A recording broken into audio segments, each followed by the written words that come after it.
Hey, David. Thanks for being a guest on the Guava Bean podcast. Thanks. I'm so happy to be here.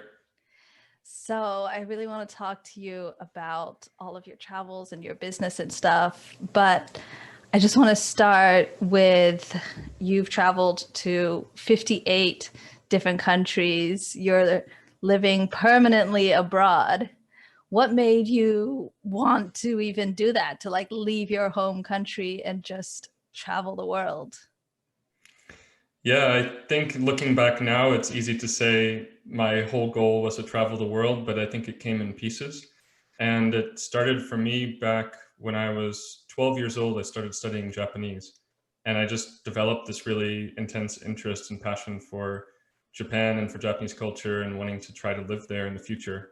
I also had some travel experiences with family, as I guess many people do growing up. So I got to see a bit of the world that way. But I was born and raised in the US, and it just through that interest in Japan initially, and then eventually with more opportunities to travel and seeing more of the world, it just became something in the back of my mind that was just always pushing me forward into trying to find a way to get abroad. And indeed, after some short experiences, for example, a study abroad in university in Singapore, as well as a work deployment, as we called it, for 3 months to Beijing, to the office there for the company that I was working for in San Francisco. After all of that, I really thought, how can I get abroad more permanently? And indeed, I was able to do that from 2014 when I moved to Tokyo initially. So you started in Japan. That's like the first country that started this whole domino effect.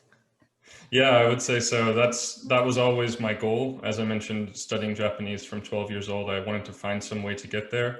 I'm thankful that it finally worked out. It was a bit of um, a bit of a crazy path, I guess you could say. I started my career in investment banking as an analyst in the US in Charlotte, North Carolina. And I thought, this is not exactly where I see my future. I want to be doing something else. I want to be doing something indeed more international. And so I transitioned to the San Francisco office of that bank. And then I had the opportunity to change into a role at a tech company in product management. And from that, it wasn't even thinking this is going to help me get abroad. And in fact, that company, as I mentioned, had an office in Beijing and some other countries as well. But it was more about this career seems more interesting to me. And then when I had the opportunity to choose to go for 3 months to either Vancouver or Beijing, I said, send me to either one of those. I don't want to be here in San Francisco anymore. This is my chance to get abroad. And I came back from that really re-energized, invigorated, and also found out that I had gotten laid off. So I was not headed back to China, even though that's what I had wanted to do coming out of that experience. But I thought, this is not going to stop me from getting abroad. I'm going to still pursue my opportunities. I'm going to find a way to get there because I really had that passion back to try to be somewhere outside the US. And I took a trip around Europe, which was my dream in that investment banking job that I did for 2.5 years. And I just finally had that opportunity to go away. And while I did that, I took interviews in Japan and China. And I got a job in Japan and headed over there and kind of started, as you say, the domino effect of living abroad. And now I've also, I guess, to jump to the chase. So I did 2 years in Tokyo. I've done 3 years in Berlin. Now I've been in Porto, Portugal for 1 year. Wow. So you've been around quite a bit. Yes, and now I would say I'm hoping to continue and make it as permanent as possible. You never know what the future holds. I guess that's one of the key learnings for me. But I love it here in Portugal. I'm having a great time. And even if it's not here, maybe it's somewhere else. But I hope to keep kind of moving toward increasingly toward the quality of life that I'm looking for. And I think I've been able to do that so far. So I have some hope and faith that I'll be able to keep doing that in the coming years. Awesome. Well, there's so much I want to talk about there. But are you still looking for like that one country to settle down in? Or do you think you Yeah. found it in Portugal? Or do I you think think it's a you'll great ever go back to the question. States? Yeah, it's a fantastic question because I think as people who travel a lot or have lived abroad in many countries, there's always this thinking of what's next, where's next, and it just keeps you moving forward and thinking about the next opportunities. Of course, the downward part or the negative part of that is if you're always focused in the next spot, but you don't take in where you're living currently. So I think that's important too. But I would say, based on, granted, only a year here in Portugal so far, so we'll see how the next years go. But I'm really loving it here. My wife as well. We got married in Berlin and moved here together 1 year ago. So we're studying our Portuguese. I'm personally trying to work toward a second citizenship here, which takes 5 years to apply for that. So I've still got some years ahead of me, at least in terms of that planning. And then we'll see where the wind takes us. But I can say that I feel much more confident about being here in Portugal in terms of more of a long-term perspective than I did in Tokyo or in Berlin so far. That's one place that I've always wanted to go to. And I've talked to other people who live there in Portugal, and they always say such good things about it. I know it's like one of the digital nomad hotspots. You know, there's a few countries and places that are Right. like places where everyone goes. And yeah, that is pretty much at the top of my travel list. That's great to hear. And I know it's on a lot of people's travel lists. And a lot of people who come to visit are then like, how can I get myself back there? And as you mentioned, it's great for digital nomads. It's great for expats that want to move here. It's great for retirees. They have a lot of great, fantastic tax policies, very open immigration.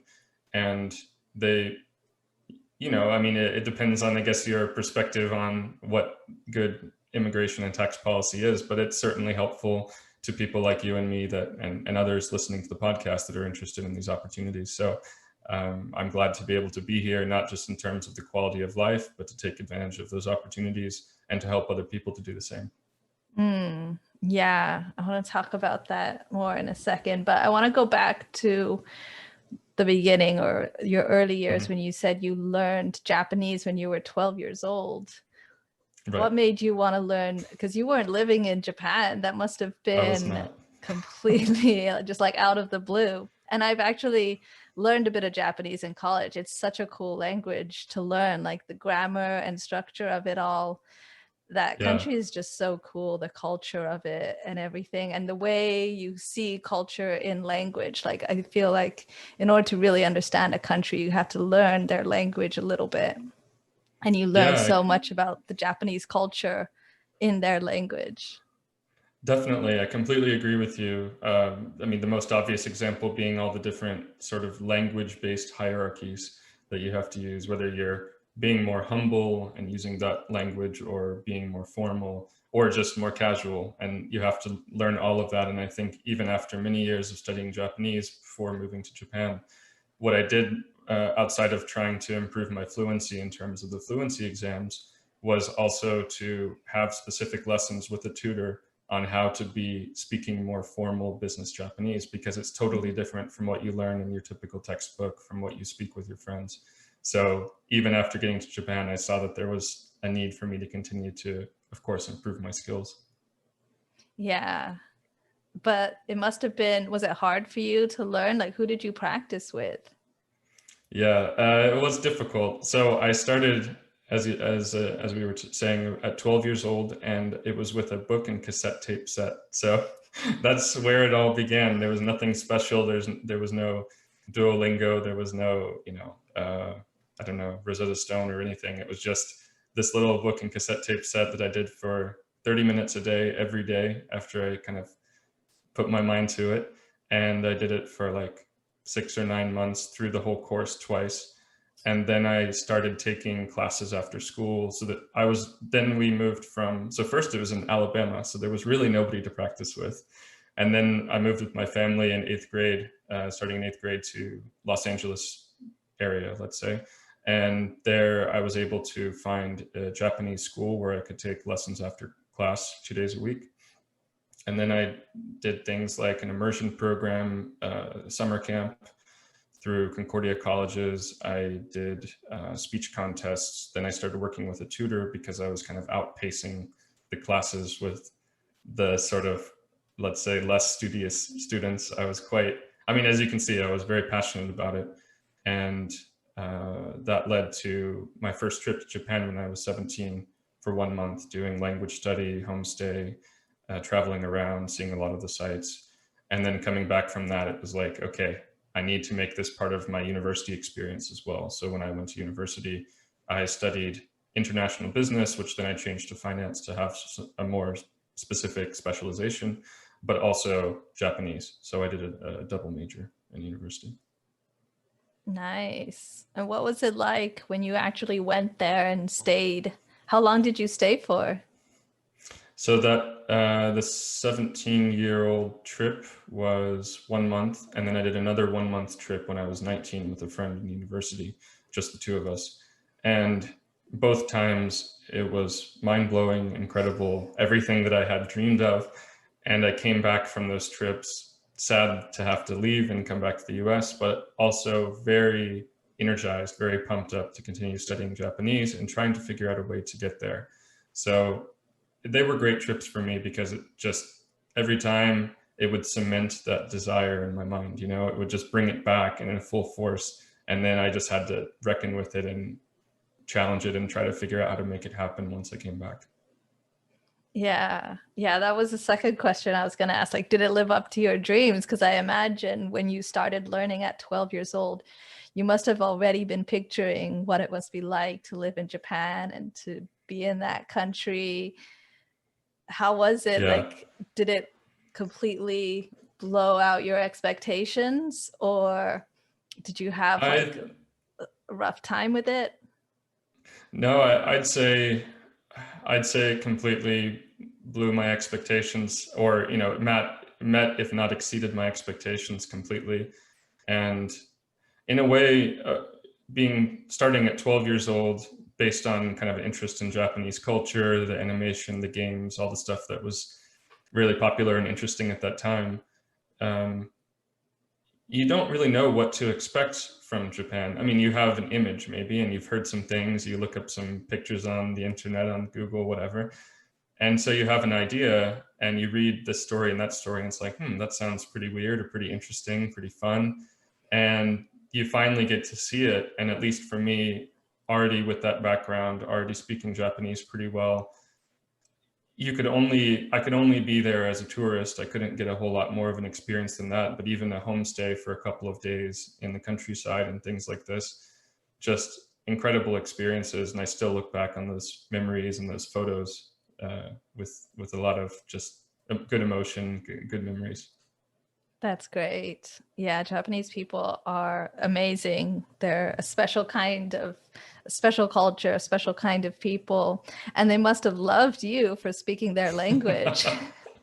I think, yeah, I hope I did make a good impression. We were able to keep up a little bit after that. It wasn't as easy as it is these days. And certainly I think I've developed a lot of just great relationships with the Japanese teachers that I had over the years. And maybe we don't message each other as much anymore with this many years past, but those many afternoons in class, or yeah, speech contests and helping me out with that, all of that stuff is super valuable to me, and those relationships mean the world. And so um, yeah, learning Japanese was opened the door for me, I think, into this, yeah, living abroad. And I learned when I was in university, on the other hand, that so when I decided to study abroad, I thought, okay, why don't I go to Japan? And I looked into it, and I found out that of course, not only is the school year quite different than the US school year, but the business program that I was in, that I wanted to graduate in 4 years, I wouldn't have been able to take the classes that I needed to take. So I wasn't able to do that, which was disappointing. But then I thought, okay, again, I still want to go abroad. So what can I do? Where can I go? And I looked at the opportunities. I was still interested in being in Asia and taking more Japanese courses as well. So even though Singapore isn't known for its Japanese, that's what I thought, okay, I can do the business and I can do the Japanese there. And just heading there also showed me that while I love Japan dearly, and that was still my ultimate goal at the time, that I could be successful in other contexts, that I love seeing different parts of the world. And at any rate, like, I guess my idea and my goals ended up growing from there.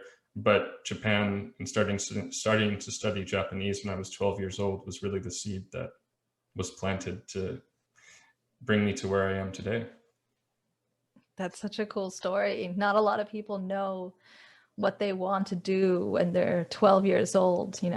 That's It sounds like you had a huge passion for traveling that you didn't even know about until you really discovered it.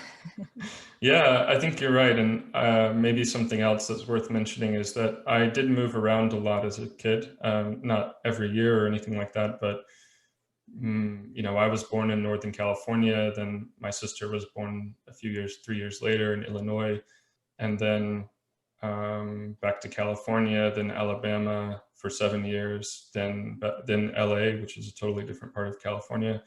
Then I went to school at University of Texas at Austin, and then I worked in North Carolina and then San Francisco. So I've moved around so many times, and even in those early formative years, that it taught me that I like to see new things, I like to experience new things, I like to meet new people, and I can be comfortable and successful in new environments without too much work or hassle on my end. I guess it just became a bit more normal. It's sort of maybe the first time is a challenge, but when your first time is that young and you realize that you can just start over, even if it's hard and sometimes maybe you don't want to, but I think those early experiences helped me to be able to be comfortable in new situations.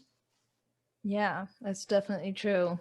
Once you have that experience, then it becomes easier. Like if you've never traveled before, it can seem intimidating to go to a new country, have to speak to people who don't speak your language. I think it scares a lot of people out of traveling. But if you get it, you get that experience at a young age. Like I was the same way. My parents always moved around. I was always traveling. It's just the only way that I knew how to live. Like I thought everybody traveled. It wasn't until I got much older that I realized like people aren't as comfortable getting on a plane and just going somewhere.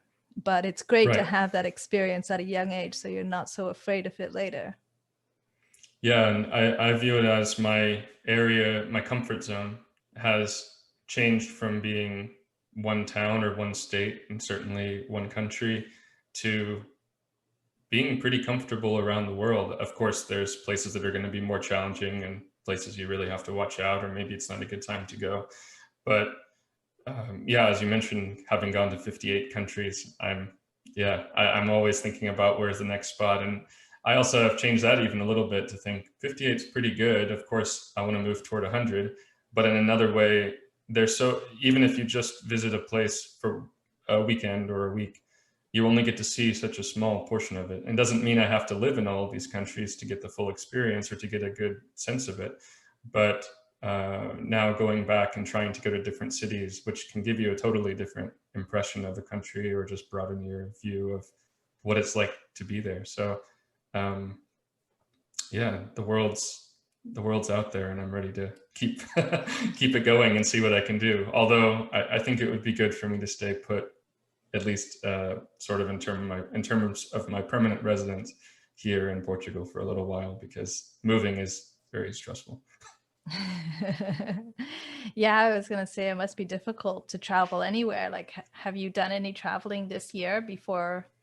I guess after things have shut down, you probably traveled before. Yeah, I did do one trip to see friends in Berlin in January, and then obviously everything shut down. And my wife and I, in August, because it seemed like that was one of the more open months here in Europe.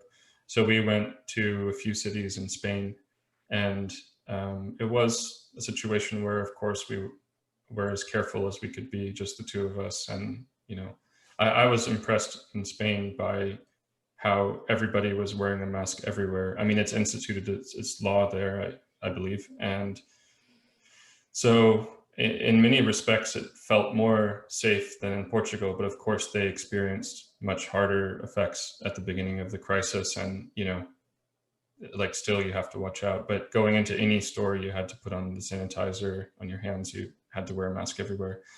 So that was a great experience for us, just to be able to get out. And then I went to see friends again in Berlin one more time in September, because I wasn't sure when I'd be able to go back.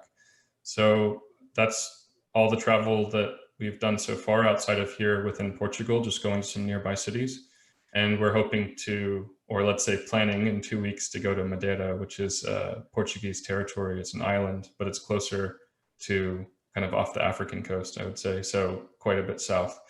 But our plan is to go there, and we have to take the test in the next 2 weeks, and fingers crossed that everything works out. But we're trying to see more of Portugal because that seems easier at this time than trying to go to other countries.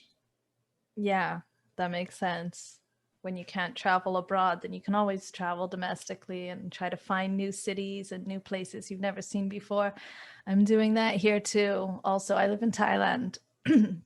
Great. So everything here is still open in terms of like in the country. So I could go to different islands, I can go to different cities, I can still see and travel a little bit. And so I'm trying not to take it too hard. You know, I love traveling and I always have at least one big trip planned every year. And it's Yeah. hard to not have that experience when you're so used to being able to have that kind of travel. It's almost like a drug in a way. It gets a little addictive and you get used to that feeling of like, I'm going on a big trip, I'm going to be gone for a while, it's exciting. And then to not have that is rough. Do you Yeah. experience that like travel withdrawal? 100%. Yes. There were plenty of months when I was living in Berlin, which is a great hub for travel, although the airports are awful. But anyway, it's a great place to live, to travel across Europe. And I would go with my job that I could work from home or work remotely. Not long-term sort of permanent remote work, but just even from home, it was more or less the same. Maybe I had to change my day by an hour or something like that. But I would go to Eastern Europe for a week per month, like just to a different country. And then at night after the day working, I would go to a different city or just hang out in town. So having done that and really tried to have a permanent location in Berlin in that case, but being able to go to a lot of different countries and cities month after month, and changing it to being here and being more, I don't know, quote unquote, stuck here, even though shouldn't say it that way because we really like it here.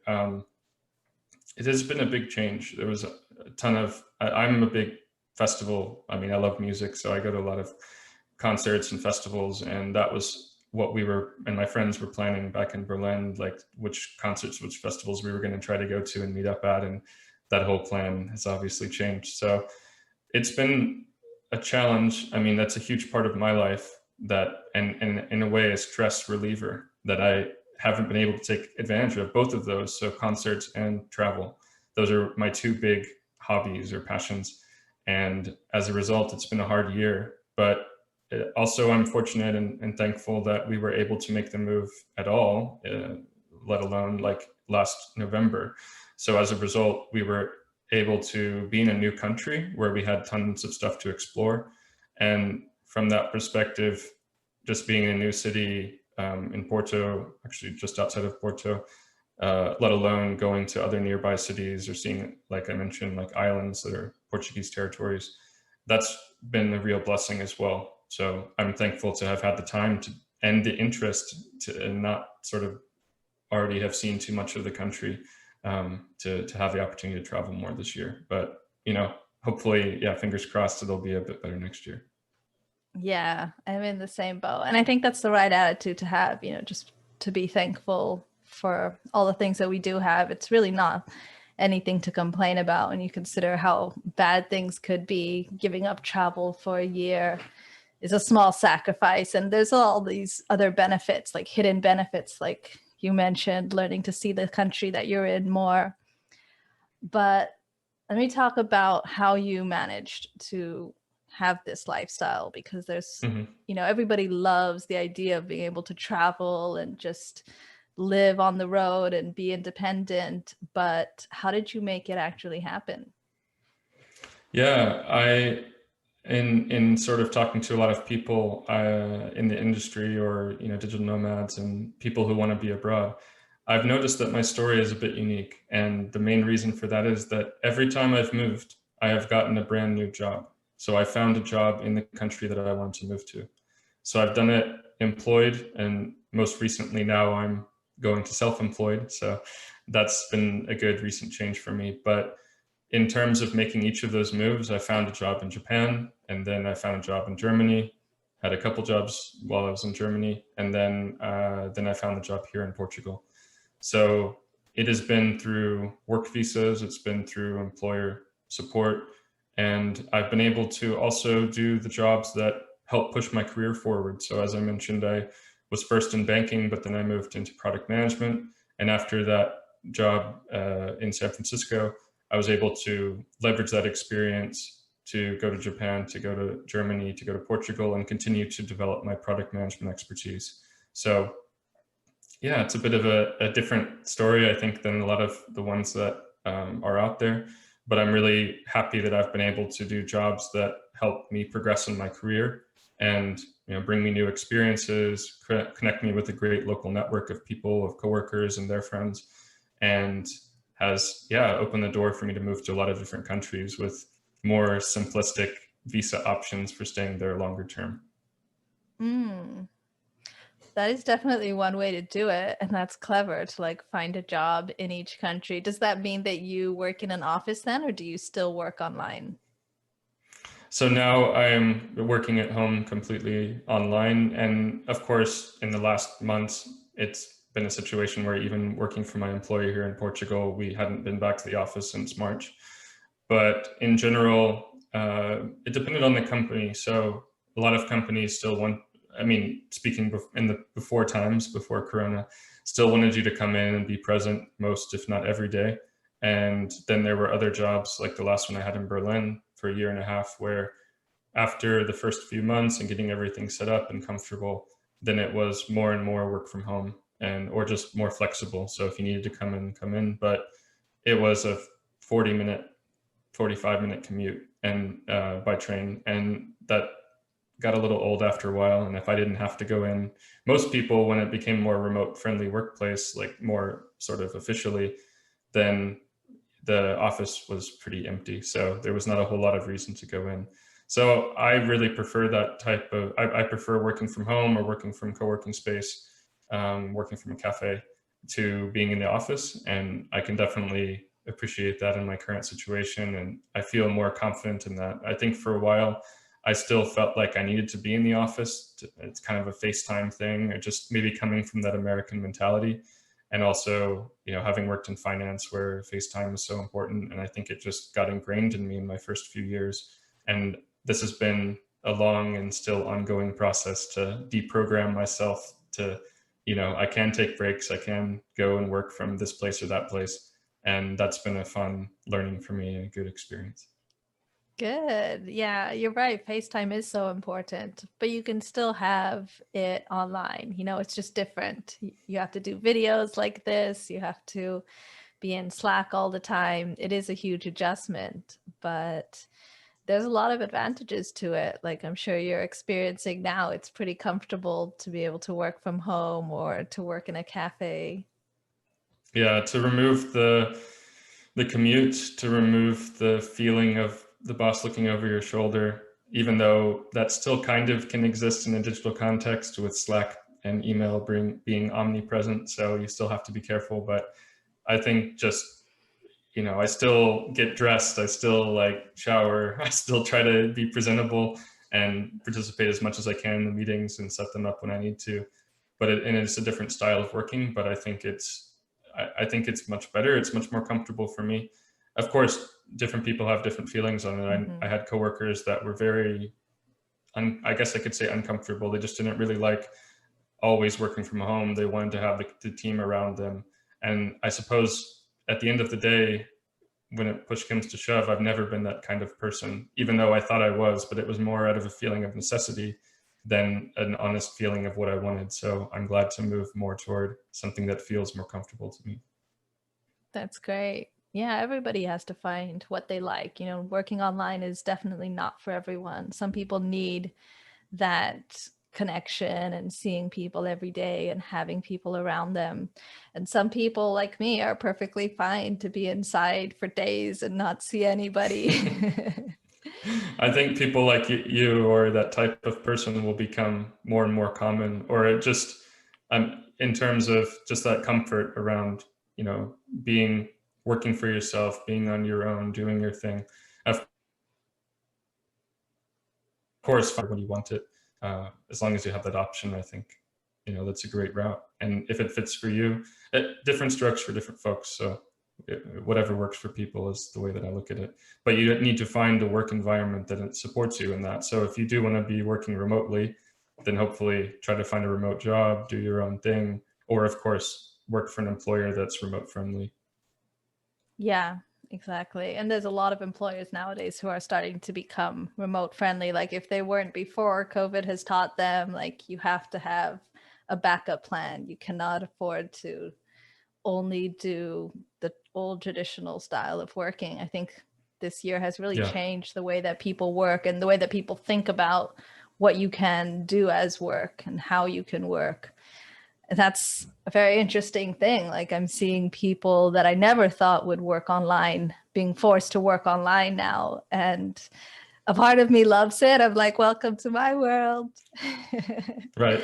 But yeah, I just want everyone to do what's best for them and whatever makes, whatever work environment makes them the most happy. But I think a lot of people haven't experienced this kind of work environment. They haven't experienced this lifestyle. So they don't really know what makes them happy or not. They've just Mm, done the 9 to 5 because that's what right. everyone does. So I think at my company, when we were just before March, just before the shutdown, talking about initially the plan was to work from home for 2 weeks and see how things went. And obviously it's lasted quite a bit longer.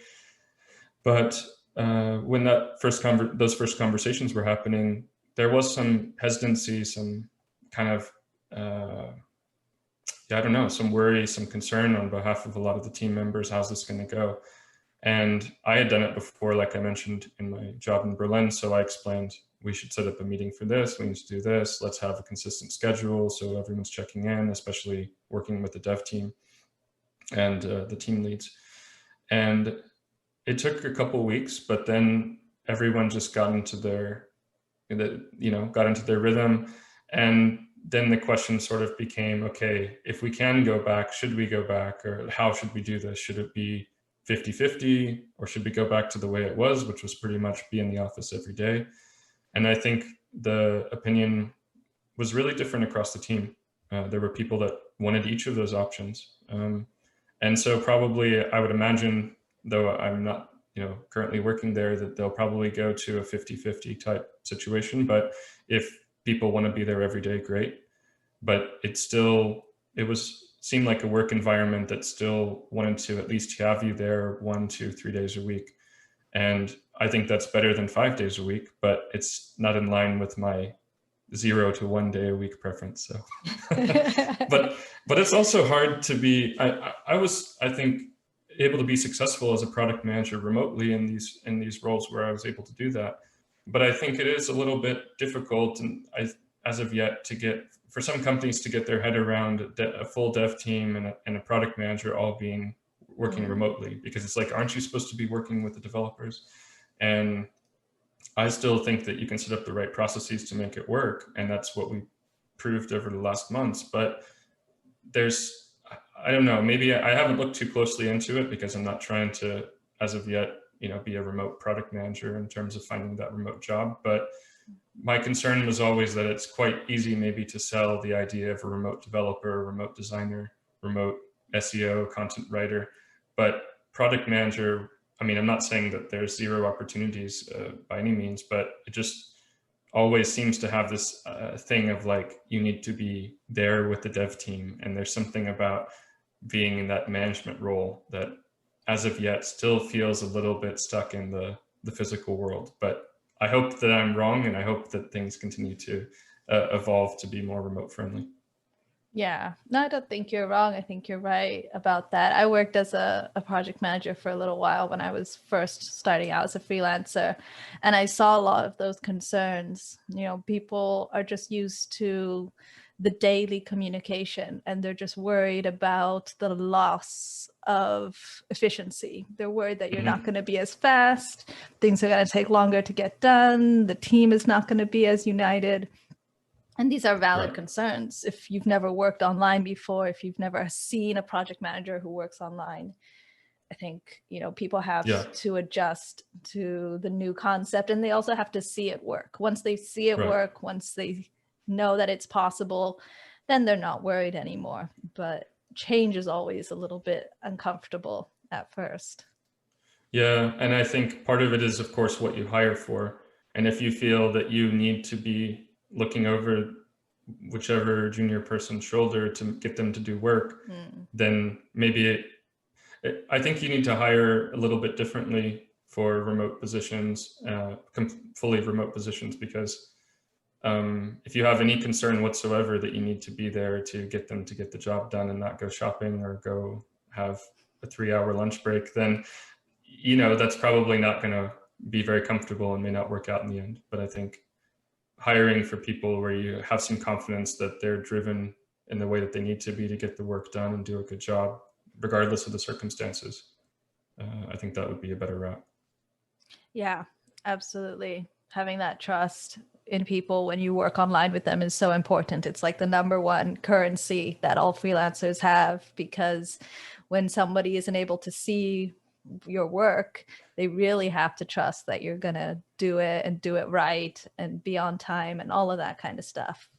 It's Exactly. something that all freelancers and entrepreneurs have to learn, like how to build trust with our clients, how to build trust with ourselves. It's an ongoing process, but Yeah, with ourselves as well. That's a good point. yeah. What about your company? So tell me a little bit about Expat Empire and like what motivated you to start it. Yeah, so I've been doing, as you said, Expat Empire, which is expatempire.com, for the last 2.5 years. And it was started as just a side project, which is how I've run it until very recently. And it started with the launch of the website, as well as a book that I wrote called Passport to Working in Japan in July of 2018. And the reason for writing that book is maybe quite simple and self-evident, but I spent so many years trying to get to Japan, trying to find resources, trying to find, I don't know, scholarships, internship programs, try to find jobs, make connections. And I could not really find that one place to get that information. I couldn't find that mentor to help me get there. Maybe you could say I didn't look hard enough, but I looked pretty hard.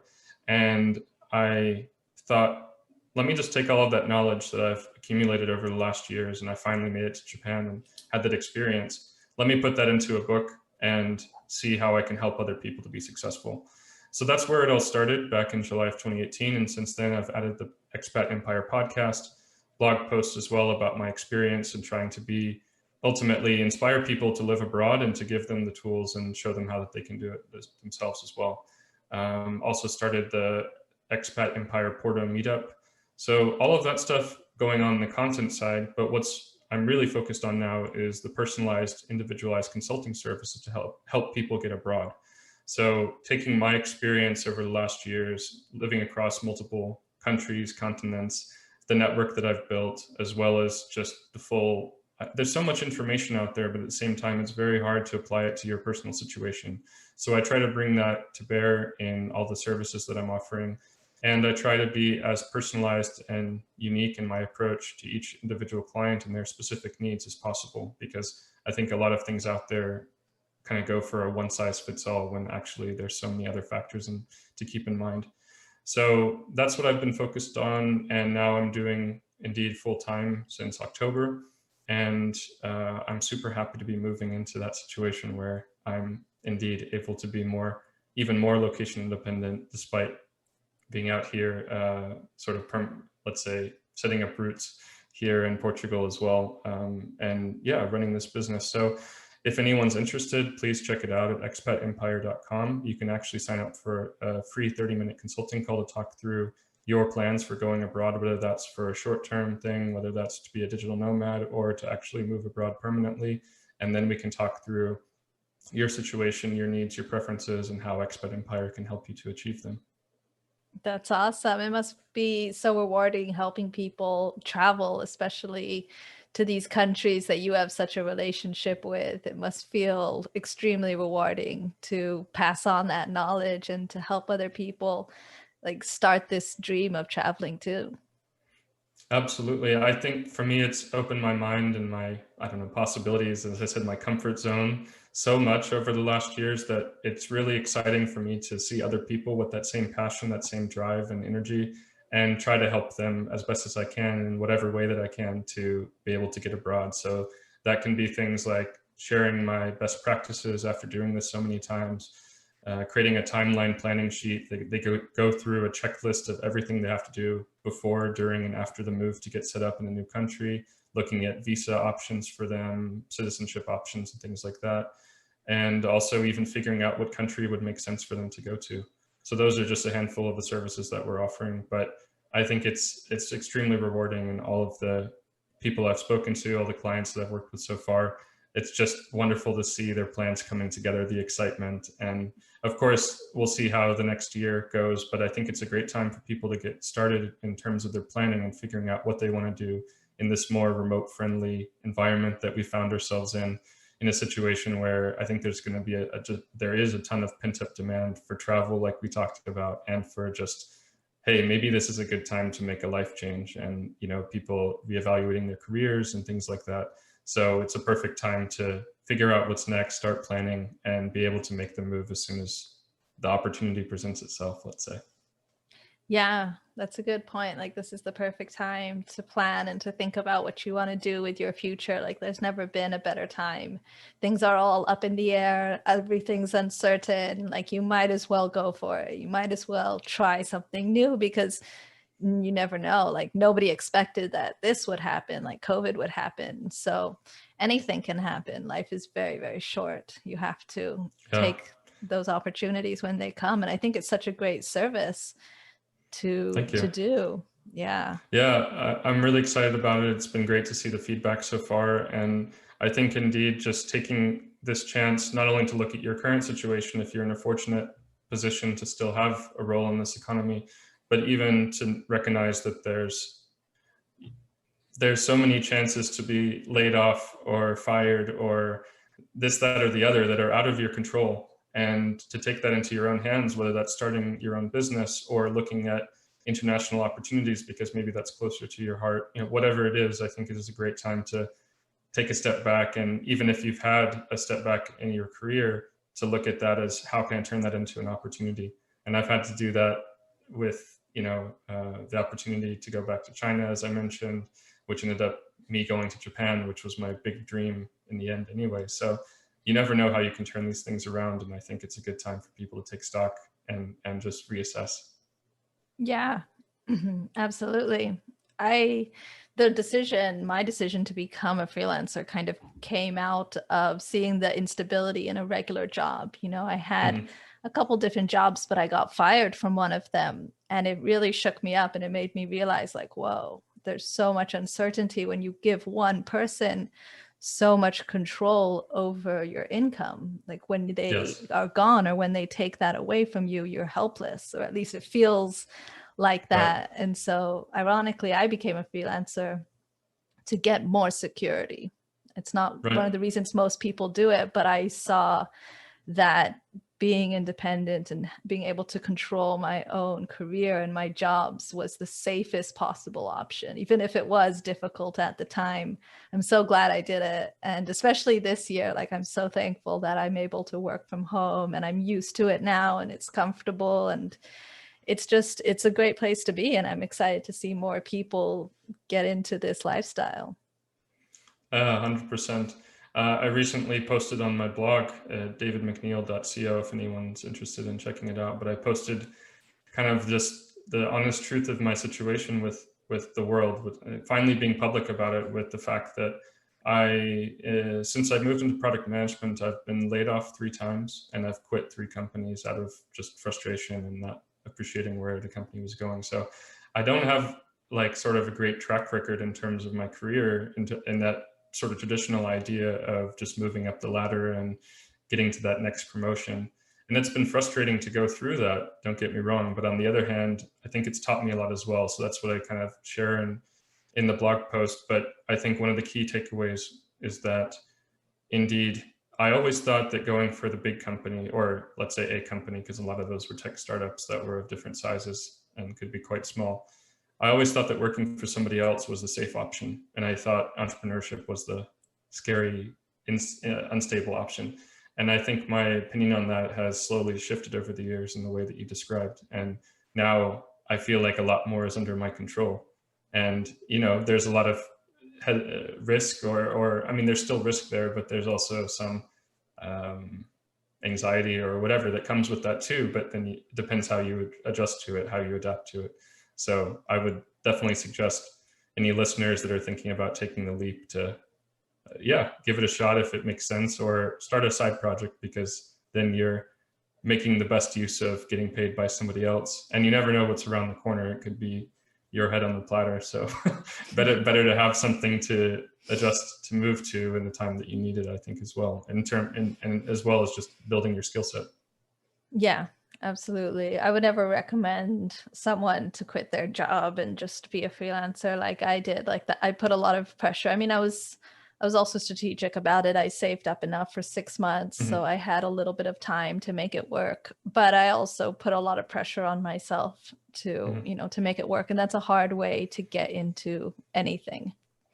Yes, So yeah, I definitely. wouldn't. But if anybody finds himself laid off, that's a different story. Now you have an opportunity. I like that was the catalyst that made me decide to do online work. And I know that at the time it didn't seem like a positive thing. I was very upset about it. I was very angry.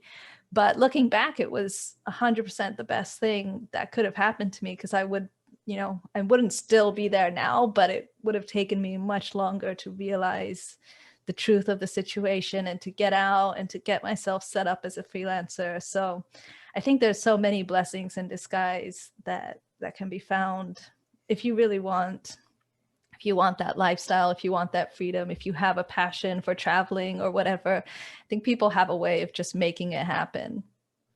Yeah, I think there's, not to get too spiritual on your crowd, but I think there is something to be said for putting your intention out there and being really honest and genuine with it and letting the world know.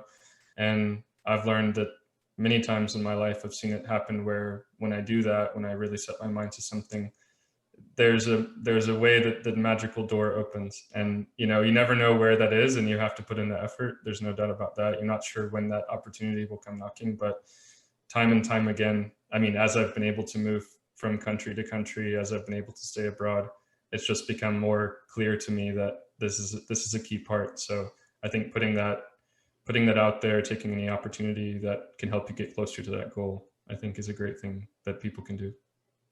Yeah, absolutely. I like how you said it, a magical door opens, but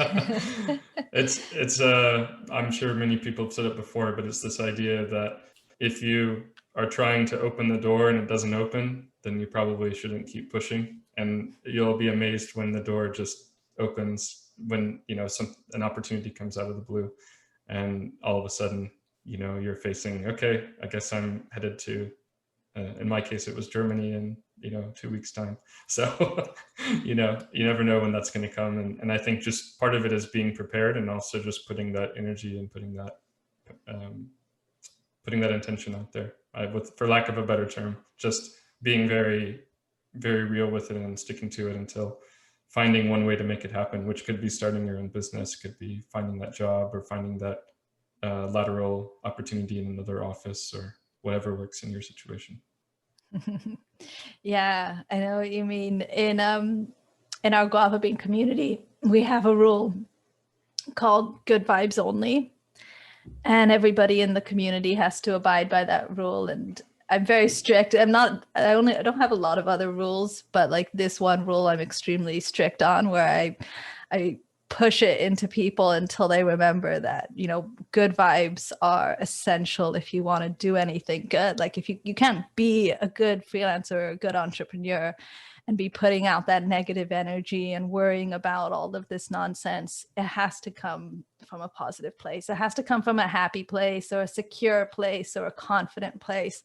It just has to be good, and if you don't have good vibes, just don't put it out, because it's going to come back to you, and putting out that negative Agreed. energy is a killer. Yeah, I totally agree. And I've noticed that with my work and my life as well, is coming from a place of fear has never really helped me out. And I have to really break that in myself. That's my instinct. I think despite all the risks that I've taken, in a sense, I also feel like I'm kind of a risk adverse person, in at least depending on the aspect that you look at. So I've had to and I'm still in the process of trying to break that as I've stepped out on my own. It's a big step, but I think all those experiences of seeing things work out for me so far, even when it seemed like they wouldn't, has given me some feeling that it'll work out again somehow. Whatever, I might not know how it works out, but I guess that's part of the beauty of it, right?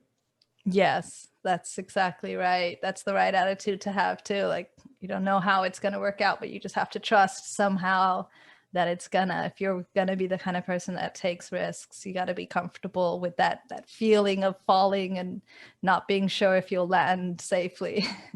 Exactly, 100%. So, what advice would you give to someone who is thinking about traveling or maybe has that passion for it like you, but hasn't figured out a way to make it a reality yet? Hmm. I think, I mean, my personal experience was indeed to try to find jobs in those places. So that would be, just in general, if you have a skill that you can leverage in that environment. I would take a step back and say, develop a skill that you can leverage in that environment. And that can come in many different forms, right? I mean, people have a lot of different skills, but one thing that always I thought about when I thought about Japan in the early days is that I knew many people that were studying Japanese just to be able to get to Japan. And it occurred to me in thinking through it, if the only thing that sets me apart, or the only thing that I guess I could put on my resume that really says why I should work in Japan is that I speak some Japanese, then I'm not necessarily, or probably not any better than a local person that is Japanese, speaks fluently, better than a native level that's better than me, and well, certainly probably fits in the culture, better than I do. So that's why I also decided to study business, for example, and then focus not even on international business, but in finance, which is something more specific. So I would suggest people building that skill, and that can be things that are good for freelancing as well. It can be graphic design, can be marketing, can be SEO, can be content, can be all kinds of stuff. Of course, development work, and maybe build that skill and see if they can find that opportunity. But even if they can't, then I would also say there's a lot of other ways that you can get abroad. And that can be through a 3-month visa, and maybe you make that connection there, or of course, getting a study visa to be able to get that initial opportunity to move over. Because as long as you have the chance, potentially, if you make the right connections, or if you find the job and you're diligent about it once you're there, and you can change your visa from a study visa to a work visa, for example, then you're able to start that process. But you really have to make that first initial effort. And I was fortunate in my case, for example, to find a job in Japan without actually being on the ground. But what I heard from the recruiter that helped me get this job is that he had only seen that happen a handful of times in his career as a recruiter. So it's really important to put yourself there, to be in the flow, to be able to take those interviews, to build your network, and to be very, once again, very intentional about it. Email anybody that you can find from your alumni network. I always was using the alumni database, reaching out to people. And, for example, at UT website, I always keep mine updated, because if anybody's interested in what I'm doing, I want to be there to help guide them and mentor them along the way. So you never know if you find those people. And a lot of places that I've thought about moving to in the past have reached out to folks. So try to build that network, give before you take. And I suppose these are sort of general pieces of advice. It's hard to give specifics to people that, it's kind of a general prompt, but that's exactly why I started Expat Empire, I guess I can say. So if people have specific ideas, questions, concerns, or desires, then feel free to reach out. Awesome. We'll put the links to all your pages and your social media and your podcast and the blog. That sounds amazing. But yeah, I think definitely having a place where people can go to learn that information, or to get in contact with someone like yourself who has done it before and who can advise them and kind of mentor. I guess in some ways you're becoming almost like a travel mentor Exactly. to other people. I view it as the opportunity to really support them in reaching their goals. And that's really a full, I don't know, I take on the responsibility as much as I can. I mean, I can't do everything, but I really try to make it from the absolute beginning of the process through to the end, and build that relationship. And as a result, be that kind of key contact person, because I think when you start dealing with all different types of services, or you do it completely on your own, you're not probably going to have that key contact person. So to the extent that I can do that, to be the guide along the way to support them, I think that pays dividends, and I appreciate those relationships a lot. So yeah, hope to help. That's great. I'm sure they appreciate you too. And I'm sure one day you'll have these great meetup events where you'll get to see all the people that you've helped. When is your next event? I saw on your website. Are you doing an event in Porto? Yeah, so I do have the Porto Expat Empire Porto meetup, and I've done 5 events. I had a sixth one planned for, I think it was in October, if I remember correctly, but had to cancel that. So at this point, no physical events. I mean, they're hard enough to have happen in the city. It's possible, but with all the regulations and the potential for last minute cancellations, I think I'm just going to sit it out for a little while.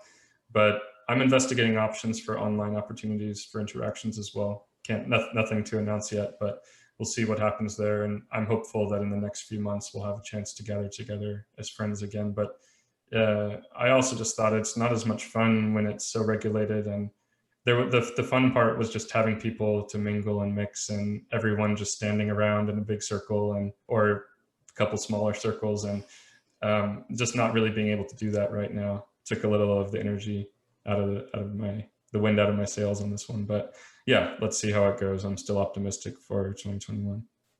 Awesome. Well, that sounds great. Last question, and then I'll let you go. I have to know though, because I'm a huge foodie, and my reason for traveling is always kind of connected to food. Why not? Of So, course.